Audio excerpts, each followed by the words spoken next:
What is up, guys? It is Saucy Posse here, back with another video, and today we are going to be doing number 23 of predicting every NFL team's record. We are doing daily uploads, sometimes even double uploads every single day till this NFL season, hoping to finish a series which has got me on the map for YouTube. I'm sorry about yesterday where my face cam was covering the team names. I've figured that out and fixed it. But let's just get right into a stacked Buccaneers team's schedule. Starting off week 1 against the New Orleans Saints. I do think this team has tons of potential. But the thing is, they also have tons of new players, which causes for chemistry issues. Obviously, the signing of Leonard Fournette, which I will be doing a video today. So make sure to have those bells on so you don't miss any of those uploads. And also, once we have 50 subscribers, $25 Xbox gift card giveaway. So get ready for that.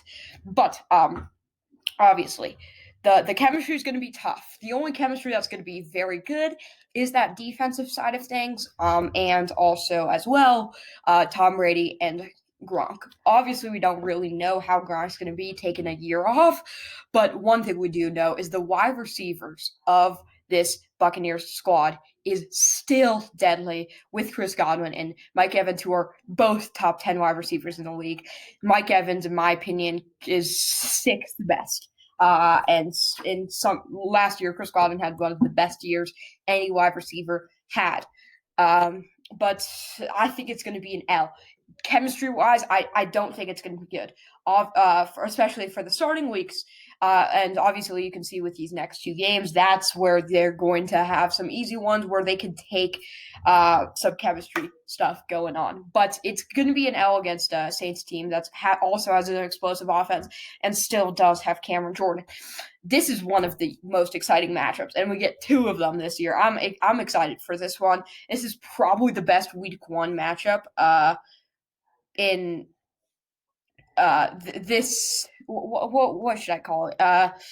This year, right? I'm not sure why it took me that long to say this year, but I think it is. Then week 2, Carolina Panthers. This one's going to be an easy dub. They cannot control a team like this much of an explosive offense. Christian McCaffrey's going to have to carry it. And my opinion on bad teams that have great running backs is at the end of the game, you need to pass it, and that is what's going to hold the Panthers back. It's definitely going to hold the Panthers back once they have to get it into Teddy Bridgewater's hands, which I do think is a great quarterback. Being completely honest, I do think it is a great quarterback, but I don't think he's going to be a good threat this year. I think we need some time. Week 3, Denver Broncos. Also, I took the Bucs in that one. Week 3, Denver Broncos. I do think the Broncos, I have very high expectations for them. I think Drew Lock's going to have a fantastic year. And Jerry Jeudy's, in my opinion, the best wide receiver in this draft class.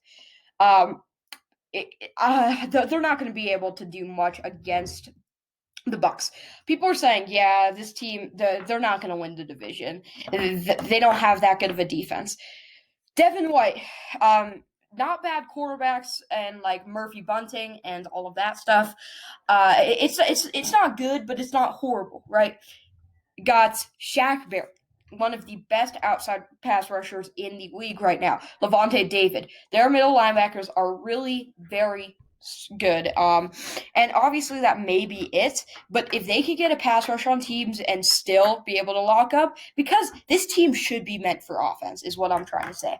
And I think they could easily do stuff on a Denver offense that is missing Chris Harris Jr., but did gain AJ Boye and Jarrell Casey to an already very good defense, but still I'm going to have to take the Bucs in this one. LA Chargers, right? I don't know why people are saying this team's going to be that good. I think Tyrod Taylor is a great learner for Justin Herbert. I think he can make Justin Herbert have an incredible future. This year's not the year. Obviously, Derwin James having that torn. I forgot what it was, but season-ending surgery on something, legs. I don't know. Is going to have a tough blow for the Chargers, but like, it's Tom Brady. He is getting washed, which is good to see for most NFL fans. But it's still Tom Brady and Gronk, and with better receivers than Brady has ever had, other than Randy Moss, I think Brady can still get stuff done. And the best running back he's ever had in a long time with Ronald Jones and Leonard Fournette, who hopefully can gain that starting spot pretty soon. It's going to be tough to stop a team. This is going to be a dub, an easy dub for the Buccaneers. I do think, and let's week 5 against the Bears. My thing is the Bucs are going to have a very tight matchups with the Saints. It's going to go back and forth, and I do believe one of the team is definitely going to come out on top and might gain that 1 seed, and the other one is probably going to get the 5 seed or wild card spot. With the Seahawks or the 49ers, whoever loses that division. And then the 7th seed may be somebody like the Bears or the Packers. The Bears, I did them in the last video, so make sure our link will be in this description if you are a Bears fan or want to know what I think about the Bears. I think the Bears made a horrible decision by putting Mitch Trubisky as a starting QB.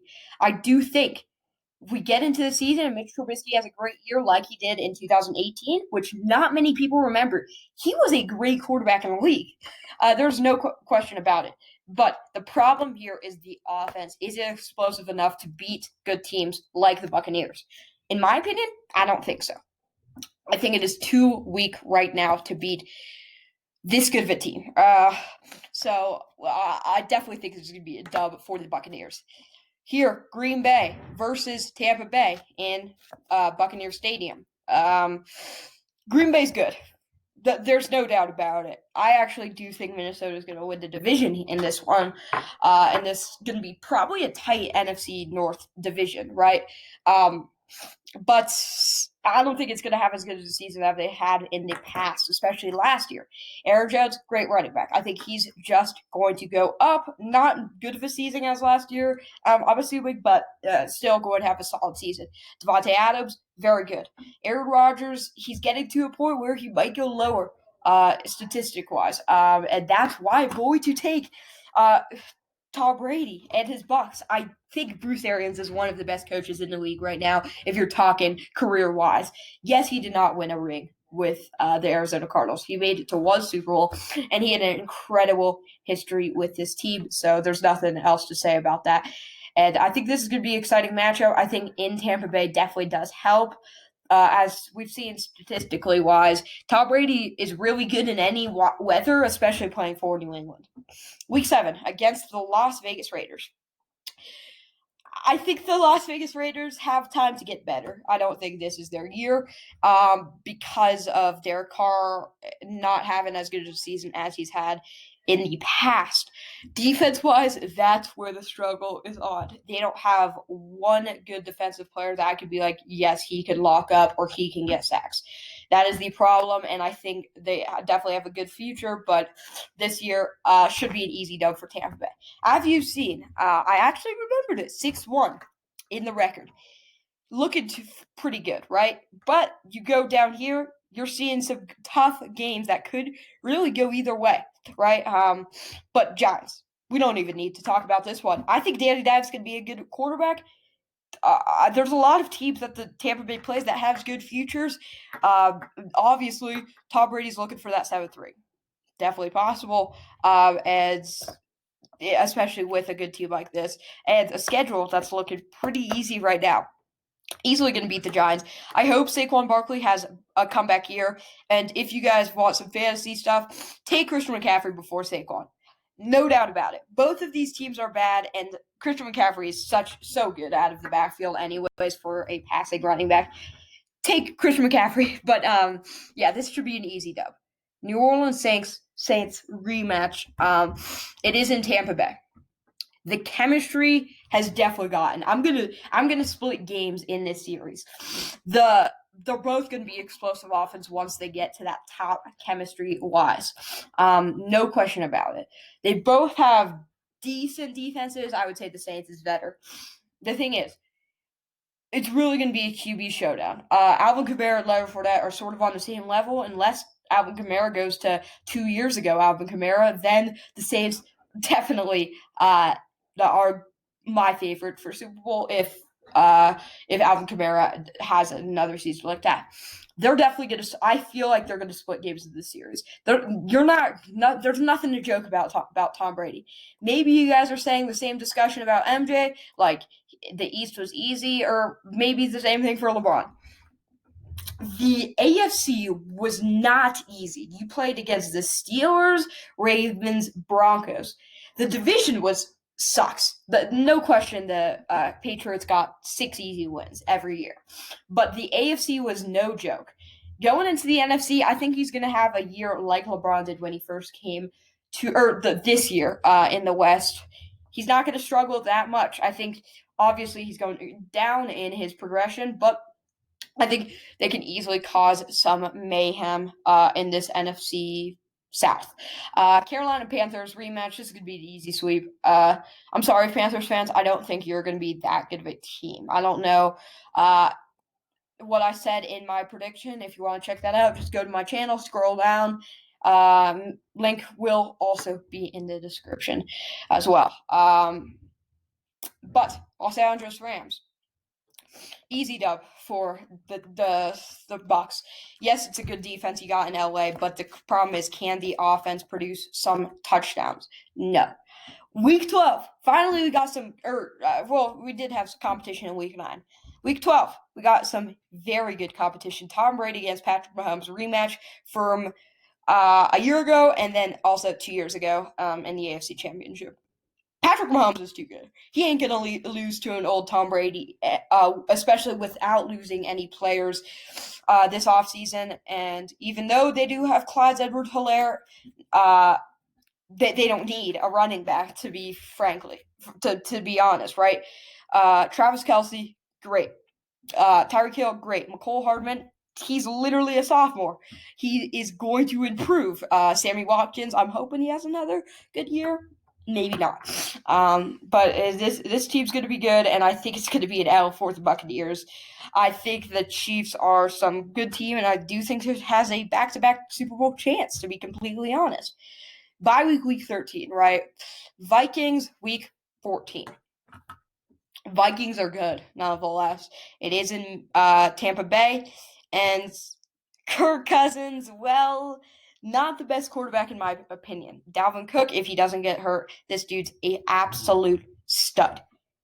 Don't think that the Vikings can handle such an explosive offense like this. And even though we don't have the best secondary up in Tampa Bay, Shaq Barrett he's not going to be a one-hit wonder. He is going to have a special amount of years, and then the linebacker core can stop whoever goes through that middle.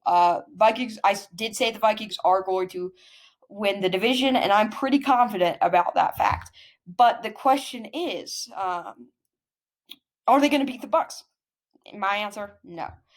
Falcons, week 15, at Atlanta. We've seen Brady struggle against the Falcons, and for that reason, it is in Atlanta, and I've really never seen the Falcons ever struggle at their home turf. I'm going to take the Falcons in this one. It may shock you.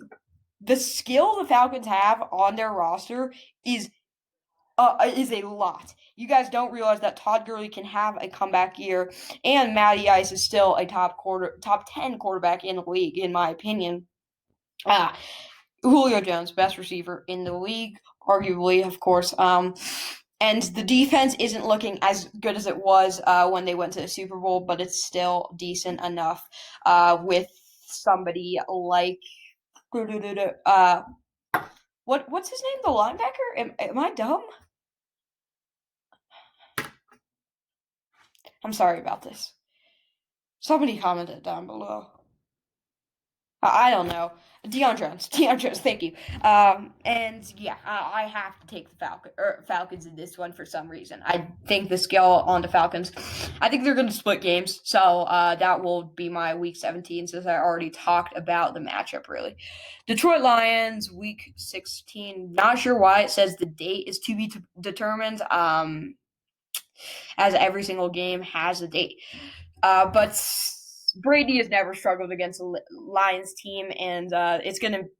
I love the Lions. I think they have so much potential, but it can't beat Tom Brady. Tom Brady's a different breed, and I finally realized that he's a goat. And I am saying this as a Seahawks fan, so you guys better believe it. But anyway, guys, thank you so much for watching. Make sure to like, subscribe, and turn on those bells so you don't miss any of my uploads. We're coming today with a double upload talking about the 2 signings that just happened in this past 2 weeks. But anyway, guys, peace.